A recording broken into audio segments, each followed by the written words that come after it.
What's up, guys? So just last week was a huge week for E60 M5 owners. Actually, all of July of 2022 was a great month for us owners. I've got two big news updates, big market update, really good information, really interesting, at least for me, that I really want to share with the community. I think you guys will appreciate it, especially in this crazy world right now. So let me go grab my computer, we'll dive in and check it out.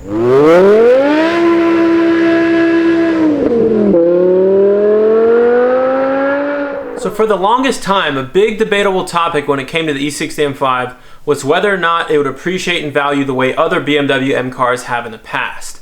Now, of course, a lot of people were saying, of course not, it's a ticking time bomb. Nobody wants something that's such a maintenance nightmare with the SMG and the rod bearings, and oh, it's ugly because it's from the Bangle era, or the iDrive, it's too many electronics, it's never gonna appreciate.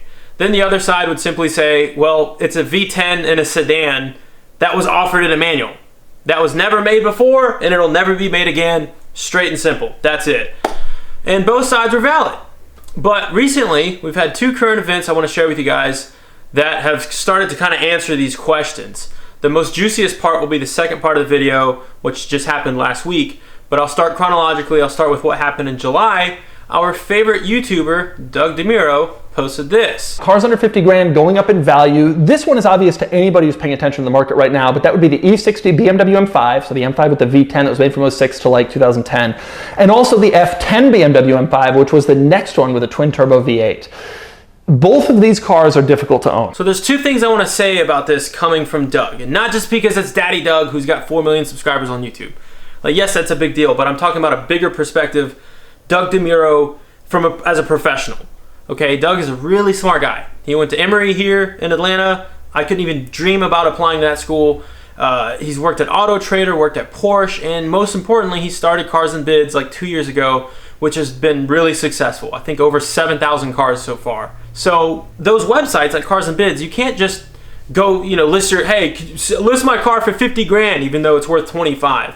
Like, there's actual reserves, and the reserves have to make sense so that the cars can actually sell and everybody gets paid, because that's how they get paid. So it's really important that Cars and Bids or Doug DeMuro really know the market week by week as supply chain things change and COVID and things change, week through week. They got to know these markets better than anybody else, because that's Doug's career. That is his job, okay? So for him to say this is probably the most reliable, most trustworthy source that this could come from, because this is what he does day in and day out. Cars that we don't even consider or think about, we forget that they exist. Cars like the Pontiac Solstice GXP, or like the Ford Lightning from 2003, or the Chevy SS. Cars that you don't see all over YouTube or Instagram, or you don't see them that often at Cars and Coffee. He knows, he's seen all these cars because they've all come through his website, and he knows what they're selling for and what they're not selling for. So for him to specifically individually say the E60 M5 and the F10 M5 is kind of a big deal. Like I said, that's probably the best source you want somebody to say, like, this is what's going up in value, the E60 M5, because he knows the entire market, and it's not just some clickbait YouTuber who's pulling out a top 10 list from thin air just to post just for content, just to post a video. We've all seen those YouTubers. So that's pretty cool. Now the second perspective is from what he had said as to why the M5 is going up in value. He says it's because it's reaching now a new buyer, a new demographic. And he actually compared it to the Ferrari F355, which the fact that the Ferrari is being mentioned in the same sentence as our M5s is kind of cool within its own. I mean, it's the F355. Like, it's more than you can afford, pal. What's the retail on one of those?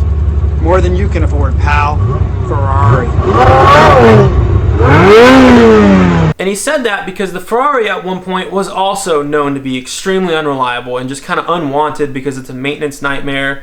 It's something about the headers would break, and then it's like a really labor-intensive job. It also had a single clutch transmission, probably one of the first cars to have a single clutch transmission. So nobody wanted it.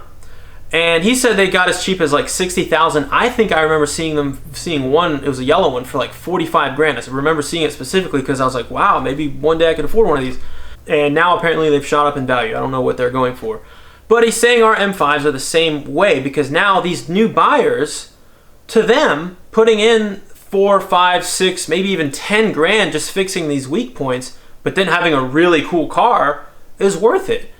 Which it is. I mean, you can fix the rod bearings on the M5 for like $2,500. So you do that, I mean, you can go as far as you want, but you do that, you have a car that's only going to get cooler over time. The further and further we get away from V8s, let alone V10s, these cars are literally like is a piece of automotive history. You just dump a little money into it, then you have a really cool car that is just going to be a lot of fun and kind of a big deal because they're getting harder and harder to find in good condition. So I really enjoyed his take on that and thought it was an interesting perspective. Now, for the juicy, thick part of the video that we all want to hear, Bring a Trailer.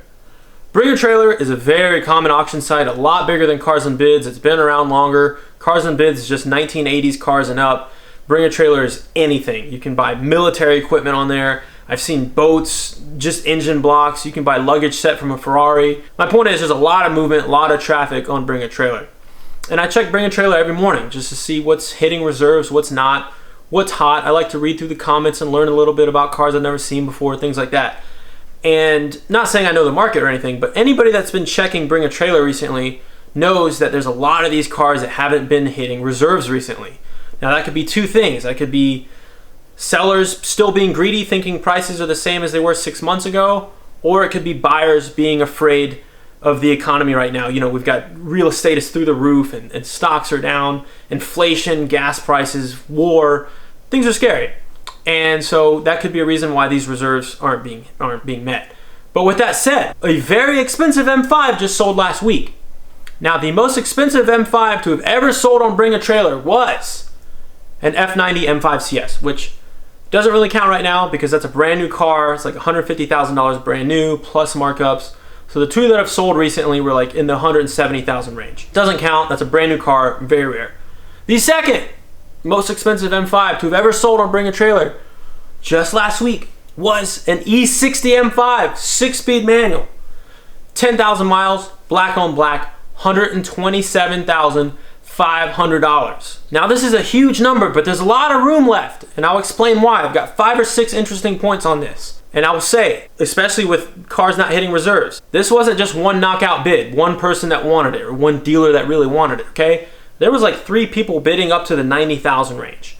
Then it was a bidding war between 2 people up to the 127,000 price. So it wasn't just one person, okay? So this, you know, people always say it's only worth what people are willing to pay. Well, multiple people wanted this car, and if they're willing to bid that much, then to them it's worth that much. So, and I found it interesting because looking back at other M5s being sold on Bring a Trailer, the other generations, I thought for sure there'd be one more expensive than that. But no, they've gotten close, and I'll show you real quick, starting with the E28. This is the one that started it all, the E30 era. We had one back in June just a couple months ago, had 128,000 miles, so pretty high up there, still sold for $90,000. I know there's ones out there with less miles that'll certainly break 100 when that one pops up on Bring a Trailer. As far as the E34, we had a Touring, which wasn't brought to the US. This is the Elect edition, a very rare edition. This is back in 2017, had 78,000 miles. That one sold for $120,000. But something more recent, after COVID or since COVID, 2021, we had another Touring, but it wasn't the Elect edition. That one had 107,000 miles. That sold for $85,000. Now for the E39, this is what I thought was really surprising, considering a lot of people prefer the E39 over the E60, saying it's more reliable. The S62 in there, the V8 is just, which it is, less problematic, but more of a driver's car, only came in manual, more analog, less electronics. A lot of people think it looks better. I thought for sure that'd be one that'd been more expensive on Bring a Trailer, but no. Beginning of 2022, we had one with 4,000 miles, so that's 6,000 miles less than this E60 that just sold. That sold for $125,000, so just a little bit cheaper. I will say though, there's more expensive E39 M5s that have sold elsewhere. Back in 2018, there was one with only 437 miles that sold for $176,000 at an auction. But in today's money, that car is worth way over $200,000 with having just that little miles. But the most expensive E39 sold at $200,000. This was just in 2021 from Enthusiast Auto Group. That one had 3,000 miles. And more on Enthusiast Auto Group in a second. And then as far as the E60, the second most expensive one to have sold, there's a huge gap here, but this was back in 2019 before COVID. This one was a 2010 last model year. It was a Dynan S3, so that had the bored and stroked, the big V10, 5.7 liter, but 70,000 miles. That one sold for $60,000. So definitely some interesting prices when you compare the E60 that I just sold compared to the other generations. But more importantly, either the miles or the color. I'll start with the miles. 10,000 miles is a brand new car to me. But to investors and collectors and museums, that car's been driven an entire year. Okay, it's not perfectly brand new. They usually, those types of cars, they're like, you know, 3-4 digit mileage, okay? Under 1,000, 2, 3, 4,000 miles. And certainly, with having, what, 1,350 of these manual E60 M5s being made, there's definitely some out there floating around, locked away in a warehouse or whatever with under 5,000 miles. There might even be 1 or 2 with under 1,000. I wouldn't be surprised. And sure, okay, maybe what, 150, maybe 200 of these have been wrecked. Unfortunately, these types of cars, these 200 mile per hour cars, they end up in the wrong people's hands. They go fast and they wreck them. Don't put me in that category. Mine is still here and running fine, and mine's not manual, so it doesn't really count. So we'll say, okay, 1,200 remaining. That's still a lot, you know. It's not a rare like 200, 300, 400 made. You know, 1,200, there's got to be several with under 5,000 miles, and those are going to fetch for crazy money, especially with this one just now. This just opened up the gateway. Probably not right now just because of the economy, but when those people look back at this number and put theirs up for sale, it's going to hit a big mark. Now for the color, this is black sapphire metallic. Black on black is always a desirable general good spec. However, it's not the most desirable. There's definitely more out there simply because black sapphire metallic was the most common. Of these over 1,300 made, 657 of them were in black. So definitely common, meaning there's definitely more money to be made with one of these more rare colors. Like every enthusiast seems to love Alpine White. Only 110 of those were made. Interlagos Blue, I believe 105 of those were made. Then you get into the rare colors like Indianapolis Red. You've got only 41 of those. Or Monaco Blue, which I've never even seen that color. I think that's an LCI color only 35 of those. Now with that said, an interesting quote from the guy that owns Enthusiast Auto Group, the one that sold for $200,000, the E39, he did say he doesn't think $200,000 is the upper limit for E39 M5s. This example is finished in carbon black, a lovely color, but one of the most popular for North American spec E39 M5s. Were this car finished in a rare color, Keller says it could be worth between $250,000 to $275,000 just on the color. And we see this with E92 M3s or E46 M3s. All the most expensive E92 M3s that sell on Bring a Trailer are the orange Lime Rock edition or individual colors like Laguna Seca or Dakar Yellow or the frozen colors. And then for the E46, we've got Interlagos Blue, Laguna Seca. Unfortunately, the M5s, the individual colors didn't really seem to be bought or ordered. Usually it's the more standard colors. But regardless, like I said, Alpine White, these colors where it's like less than 100 made, those are going to fetch a good bit more money as well. Another thing that makes me think there's a little bit more money on the table, this was a 2008, great year, it's the LCI, however it's not the last final model year. They quit making the M5 in 2010. I don't know the production numbers for the 2010 manuals, but I guarantee you it's very, very low. Actually, I had to stop and look it up, I was too curious. So for the US market, left-hand drive, this is both SMG and manual. In 2010, there were a total of 229 made. So take maybe 10% of those being manual, we're talking around 25. Now that's rare, and in 2010 would have definitely brought more money, especially if the mileage was good. So my last point on this auction is back to Enthusiast Auto Group, EAG, the ones that sold the E39 M5 for $200,000.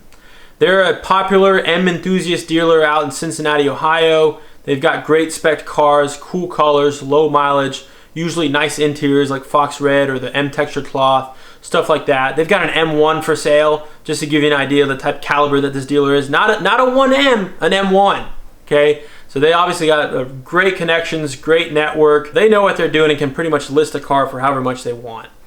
And they did not bid on this auction. And I suspect, had they bid, that would have driven the price even a little bit higher, maybe a couple grand more, just for their presence. Usually when they place a bid, all the comments go crazy, like, oh, EAG's here, and EAG's entered the chat, and you know it's serious, and all that stuff. And it would have been an extra bid out in the field, an extra player in the pot, and it would have, the two that were bidding up would be bidding up against EAG. Usually everybody knows when EAG buys a car, they take it, they rejuvenate it, which means they put it back to better than showroom floor, supposedly, and then they list it for a crazy price. Those that would be bidding up against EAG would have probably tried a little bit harder to make sure that they get the car while it's quote unquote affordable before EAG takes it and puts it out in stratosphere. But it is kind of weird that they didn't bid on it. I don't know if it's because of the color or if they're taking a step back because of the economy. They also just missed out just the other day on a last model year 2013 E92 M3 compact. It was Silverstone, had only 5,000 miles. It sold for 75 grand. They did not bid on it. But if you look at the inventory, it seems like they specialize in E92 M3s, so maybe they have enough. However, they don't have any E60 M5s on inventory right now. They do have a V10 M6 with only 1,000 miles, but it's a 2007. It's a pre-LCI. Listed as a manual, but of course it's SMG. Not sure how they didn't figure that out, but it's listed for 85 grand, so that is a lot of money. But either way, congratulations if you've watched this video up to this point, and congratulations to the guy that bought it. He did leave a comment saying that he's going to drive it and he is not a collector. So we as enthusiasts can all rejoice that there are people like that that exist with money that are not just looking for collectors and investment cars. I mean, that's impressive that he's actually going to drive it. So good for him. Good for you if you have a manual E60 M5 or low mileage E60 M5, or heck, any E60 M5. Us V10 brothers got to stay together. We're a dying breed. These are getting more and more rare, harder and harder to find, and more special as we're moving towards electric. So congratulations to you if you have an E60 M5. They're very cool cars. I've loved mine, and I appreciate you guys watching this video. I thought it'd be cool to share the news, and I'll see you guys on the next one. Take care.